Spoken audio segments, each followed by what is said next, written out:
Hey guys, welcome back. Today we're giving you the final part of our Week 13 fantasy football starts and sits. That's right. It's the final part of the final week of the regular season. We're here to help you make all the right decisions on who should be in your lineup, who needs to be out of your lineup, and who's going to break your heart if you don't make the right call. Start this fantasy football podcast right now. Hit that drop.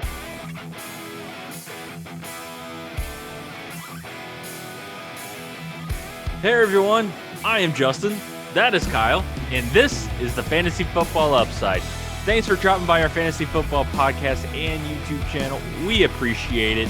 And today we are giving you the third and final part of our Start Sit questions for Sunday and Monday games of Week 13, which is most likely the end of the regular season for fantasy football.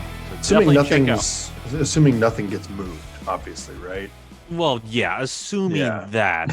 But if you want to check out first and second part, they're going to be down in the description below, and then also right where Kyle points. Kyle, what you got before we get rolling right into this? Hey guys, go ahead and hit subscribe and the bell. So you're notified every time that we upload this podcast. We do upload this podcast through the entire off season.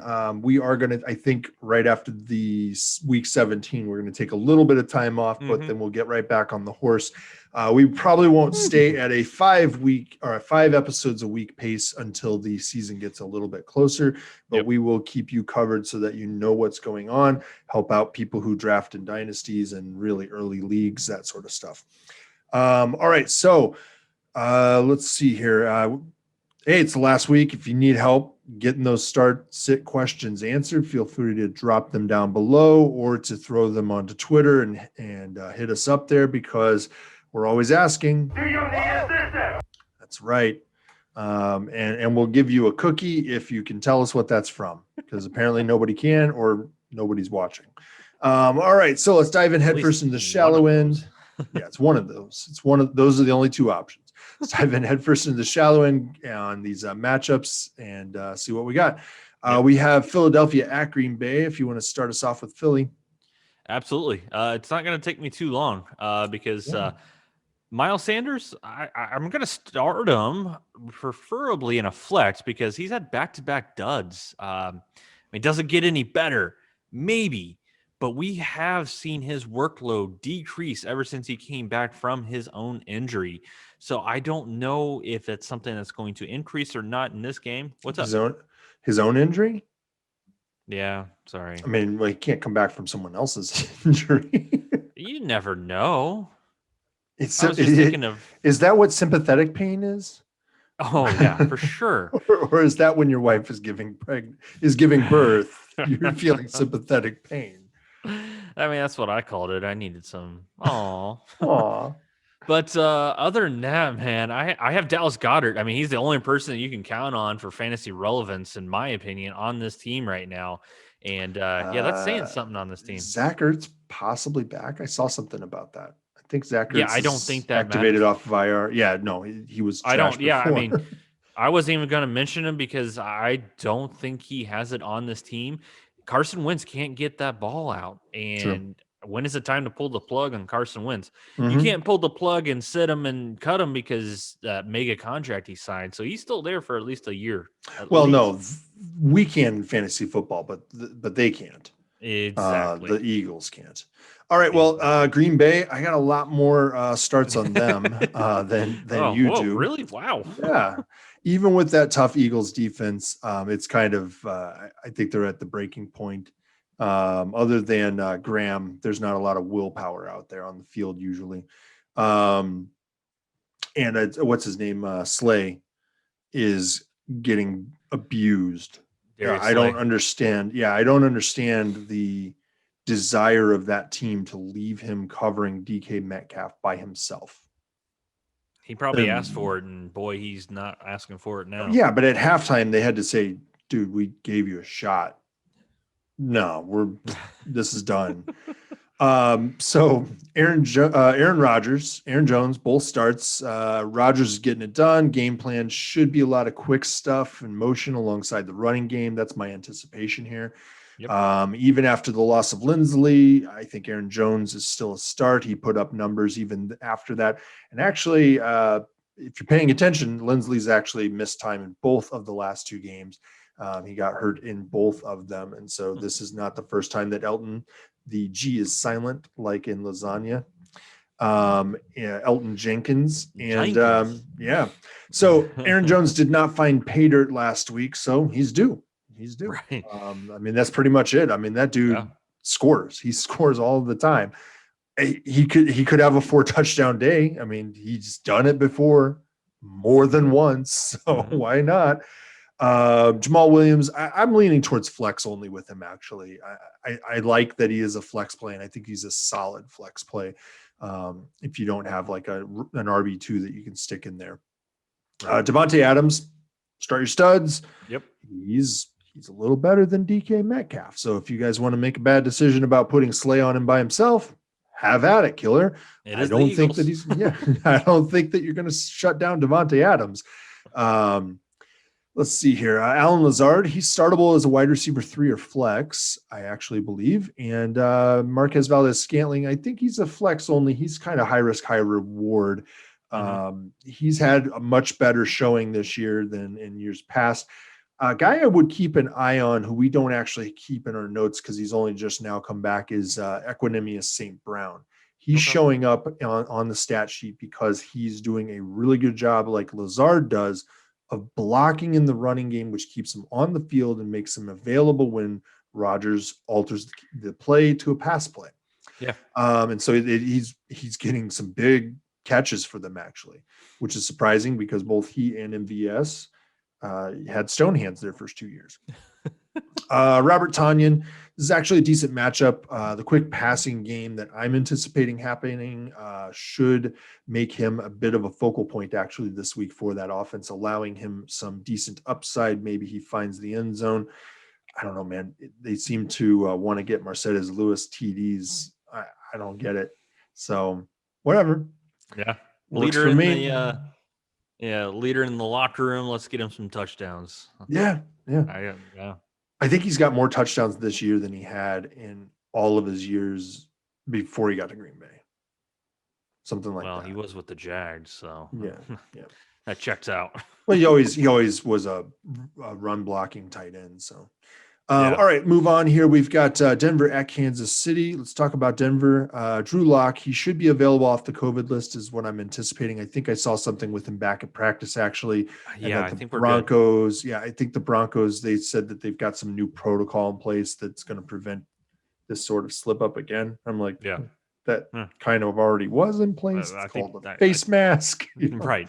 I think that was already in place. So, yeah. Well, Locke feels terrible. He feels terrible, I guess. Melvin show it Gordon on the field and play. Yeah. Melvin Gordon's a start, but I wouldn't hope for a whole lot. Philip Lindsay is injured. Is he going to play? I don't know. He's a flex if he does. That's about the best you can get out of him. Jerry Jeudy is also a flex, in my opinion. Noah Fant is the only startable guy, I think, at this point in the passing game. And my opinion of it is you could do a lot worse. So at least you get the upside with Fant of him being, Locke's like favorite target pretty much. He really is. So that's what I've got. What do you have for the Chiefs? Patrick Mahomes. Have you heard of him? You're going to start him because he's a stud. But after that, Clyde Edwards-Helaire, he's a touchdown-dependent RB2. I mean, I would kind of look elsewhere if you can. Ladies and gentlemen, he is a rookie. We are going into week 13. So with Le'Veon Bell coming on board, they've kind of split some stuff here or there, but they've both kind of counteracted each other. It just hasn't been as explosive from my eye, from the beginning of the season. So, but when it comes to wide receiver, Tyreek Hill, hey, how about you go ahead and have a game last week? Let me just throw this out there for you, Kyle. 15 targets, 13 catches, 269 yards, and 3 touchdowns. So you missed one stat, though, a backflip. Oh, and a backflip. A failed backflip, but a backflip. Oh, yeah, because he went too far, didn't he? He flipped like too far. And went. No. He didn't make it all the way around. He actually put a hand down before he slammed his toes into the ground. Oh, Jesus. Yeah. That's smart. But, I mean, as a former pole vaulter, respect the damn backflip, dude. Well, we'll talk about that one later. I don't know. Do you start him? I think you do. But the other wide receiver that I may look at if you need to in a flex is Sammy Watkins. But it's really tough to count on any other wide receiver in this offense because at any one point, Demarcus Robinson has talent. McCole Hardman has talent. Byron Pringle has talent. But other than that, after that, you know, Travis Kelce, start your studs. I mean, that's Yeah. what we look at on this Kansas City Chiefs. Yeah. They just have a lot of good weapons at wide receiver outside of Tyreek Hill that you just can't count on who's going to be the guy. In a super deep league with a super deep starting lineup that I'm in, I started Demarcus Robinson one time, and it was the right one. And that's it. I have not put him back in the lineup, and I refuse to put him back in the lineup. I'm like, that's the one roll of dice. You win, you walk away. Yep. You know? Yeah. Yep. Absolutely. So up next, we have the Washington. Wait. You got one last guy. You can't forget the stud, the tight end one. Did you mention him? Okay, start him. Yeah, I did. Okay, I didn't. Yeah, you're gonna start him. All right. Oh yeah. Washington. Sorry, I blacked out there for a second. I started blacked out. Yeah. We've got Washington football team at the Pittsburgh Steelers. Let's see here. Alex Smith, terrible opportunity, but he could be used in 2 QB and super flex. JD McKissick, that's a PPR flex only. Antonio Gibson, you start, but you're going to need some TDs actually. And I don't know that they're going to be able to get the ball down there unless they kind of get lucky here and there. They might be able to get lucky because Steelers, who did they just lose on defense? Torn ACL. Bud Dupree. So there may be a little bit less cohesion in this defense this week. Not really sure. So I would guess that either the running game or the passing game is going to see a little bit more success than what we can anticipate right now based on the weeks past. So I'm leaning either Gibson or McLaurin are possible starts here.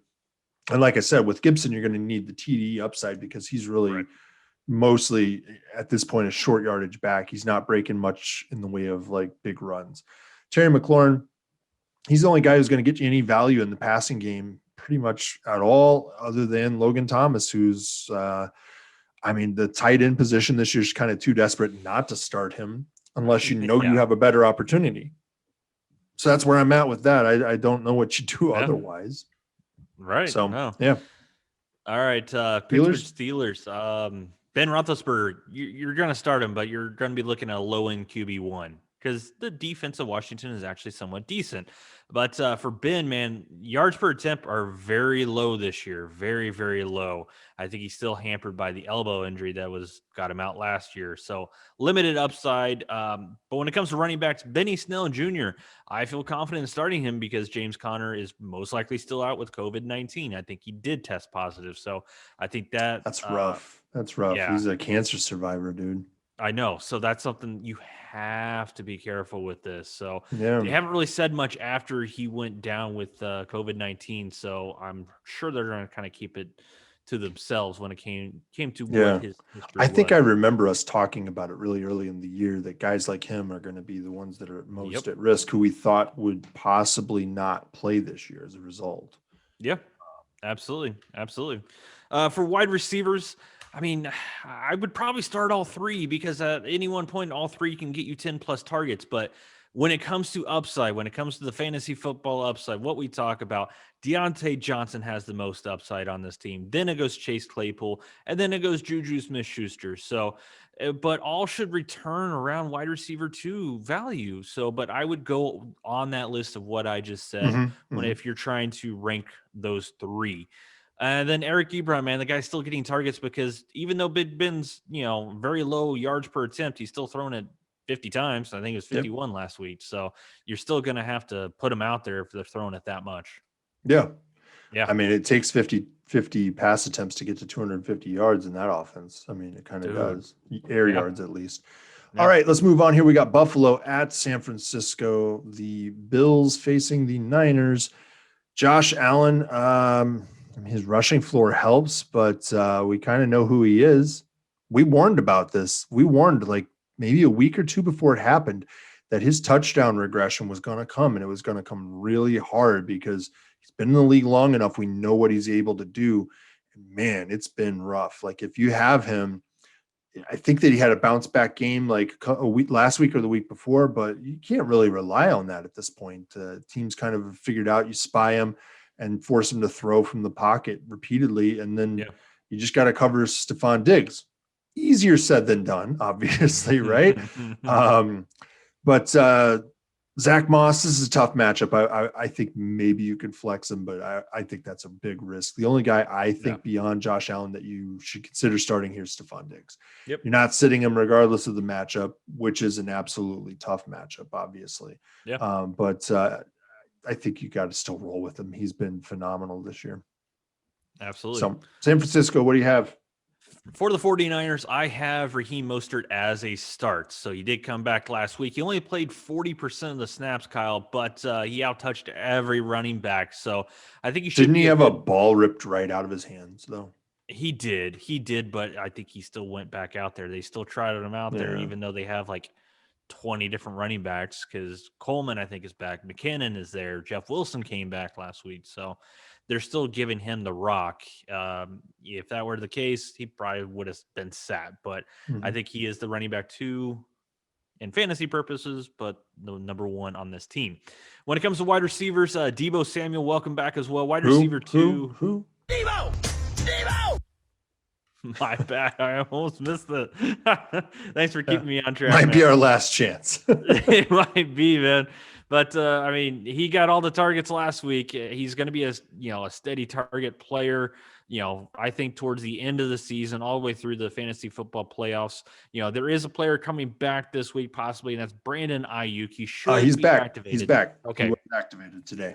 So he should be good to go this week, and he's a decent wide receiver 3 option. I mean, I would like to see both of these guys on the field at the same time, because sadly we just haven't been able to see it that much this year. But last guy I'm going to mention. Wait, is it because they're the same person? They can't be on the field at the same time if they're the same person. I mean, technically they are on the field at the same time if they're the same person. Oh wow. Yeah. I was like, oh man. Just break your brain. What's the dream within a dream? You broke me. Oh, Inception. Yes. You done broke me, Kyle. I just incepted you. Yes. Here's my top. Where am I? Right. But Jordan Reed, I am going to mention him. He got 6 targets last week, but hey, he only came down with 2 catches and 18 yards, but it's because of Nick Mullins at quarterback. He missed him all day. I watched a couple of those missed throws, and holy crap, that was bad, dude. So it wasn't. It was kind of Tua-esque, I bet. Yeah, it kind of was, man. Kind of was. But up next, we have the Dallas Cowboys against the Baltimore Ravens. What you got for me on the Cowboys? Andy Dalton is a 2 QB super flex start at best. I wouldn't go beyond that. I would, unless you're just like so hopeful. Here you go. Here's one that for pain. Yeah. Here's one that I'm going to get some hate mail over, assuming anybody's still paying attention. And that's Ezekiel Elliott as a flex only play. He's been atrocious since losing Dak Prescott, despite maintaining his touch opportunities. So my opinion is, as it has been since the preseason, and that's that he's a guy to be faded. He's somebody who I don't believe is going to continue to put up RB1 numbers. And I would imagine that next year he's Todd Gurley-esque, somebody that people are going to overpay on for his name in drafts, and they're going to regret it the whole season long. They're finally catching up. Kind of what just happened to Todd Gurley, man. It's exactly what we warned, though. Anytime that a running back goes over 300 carries in a season and his team doesn't make the playoffs, he drops 15% in production the following year. Guess what's happening to Ezekiel Elliott? He's falling 15% right now, which knocks him out of RB1 territory. And that's why we said, don't pay for him. Don't do it. Amari Cooper, he's still a clear wide receiver 1 in this offense, even with Dalton being the QB there. With Dalton healthy, that's not terrible, actually. He can still gun the ball down the field, and Cooper can still get down the field pretty darn fast and get open. Let's see here. CeeDee Lamb, he's a flex, I think, right now, but I would probably look elsewhere. He's kind of lost that edge since Dak has been out. And then Dalton Schultz, this is actually a decent matchup. He's on the verge of kind of becoming one of the favorite targets of Andy Dalton. he seems to favor those like weird tight ends like that, right? I mean, he had Eifert for years, and yeah. So what do you got on Baltimore? This is it's gonna be a unique one, Kyle, just because of what all happened last week, or I should say this week, because it just happened almost. Yeah. But Lamar Jackson, you're gonna start him if he's back from the COVID list. So, I mean, he has a chance. Based off the numbers, he does have a chance of coming back. So as of right now, this recording, I don't think he has been activated. And that's the same with the running backs, Mark Ingram and J.K. Dobbins. They all have a chance. So there is a possibility that all four could be available. When I mean all four: Ingram, Dobbins, Gus Edwards, and Justice Hill. Who do you start? I lean towards nobody. Truthfully, you just can't count on it. And then I do want to mention this guy because somebody's going to be like, oh my gosh, here he comes. He's finally back. Hollywood Brown. Don't be fooled. 70 yards. One guy. Exactly. Don't be that guy. He had 70 yards on one catch, and I don't know what the Steelers player was doing, because that was a terrible angle. The guy just like fell down, and he was able to go into the end zone because it should have been picked up. Did he tear his ACL? Was that Bud Dupree? I mean, was that why that happened? No. I don't know. But it was. I didn't watch the game. So you're gonna watch it after this. You're gonna watch that play and be like, what happened there? But Mark Andrews, it's another one. Start if he is back, because it's Mark Andrews. Even though he's had a down year, it's still the tight end. You have to start him. Yeah. I just want to say with the Marquise Hollywood Brown, that's often the way I end up like, how did Devontae Adams get that open? Like, what was the defender doing? Often is what I end up asking myself. And so, or it was like, I can't remember his name. The guy who blew the fourth down play in like 2014 against the Packers, and Randall Cobb was just wide open for a touchdown with like 4 seconds left in the game or something. I went to, sorry, when I was talking about like the as the NFC Championship, when Marcus Williams missed the tackle against Stephon Diggs. That's what I think about, the Minnesota Miracle. That's a true selling out for literally no reason. No reason. It's like you didn't have to do that. Why would you? You just literally already at 0. Yeah, the clock was at 0 when the ball went in the air. And all you had to do is just all you had to do is just stand there in front of him, and he goes nowhere. And instead, you're like, I'm gonna intercept this ball. I'm gonna blow him up. Yeah, that's what why he's just gonna stop when he catches the ball. Yeah. So okay. Watched a lot of tape that week for that. Screw up. All right, guys, that's going to do it for the regular season, actually, for most of you, because if you're playing in a league worth playing in, week 13 is the end of it, right? Yep. We're going to carry you guys through the playoffs, or hope to help carry you through the playoffs so we can get you to that championship and help you win it, because we're all... The only thing I'm addicted to right now is winning. That's right. We're addicted to winning. That's it. Nice.